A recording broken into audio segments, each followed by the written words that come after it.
Bonjour à tous, nouvelle journée, nouvelle actualité. On débute cette revue de presse avec l'Humanité qui revient tout comme hier sur la fête de l'UMA. C'était ce week-end à la Courneuve. Peut-être serait-il temps de passer à autre chose.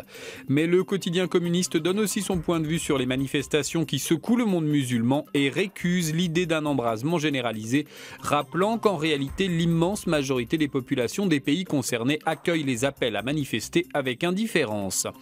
L'islam radical est aussi en une de Libération avec le sinistre retour de la fatwa lancée par une fondation iranienne contre l'écrivain britannique Salman Rushdie. Sa tête est mise à prix pour plus de 3 millions de dollars.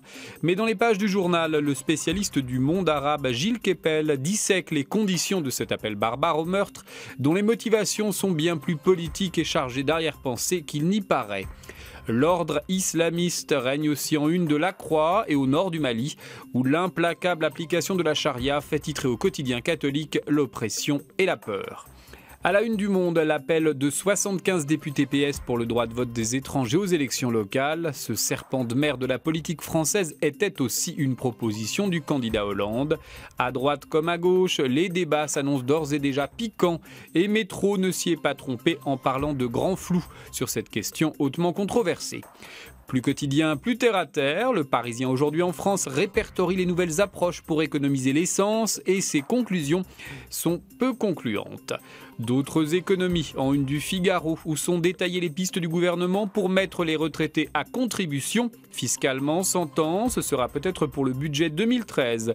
Et puis dans son supplément Écho, le journal revient sur les 1244 agences publiques, pas une de moins, et leurs dépenses, parfois inconsidérées selon un rapport de Bercy. Il y aurait là aussi apparemment beaucoup d'argent à épargner. De l'argent, mais pas pour tout le monde, à la une des Échos. Malgré le recul de leurs bénéfices, les stars du CAC 40 vont augmenter les dividendes versés à leurs actionnaires, qui a parlé de crise.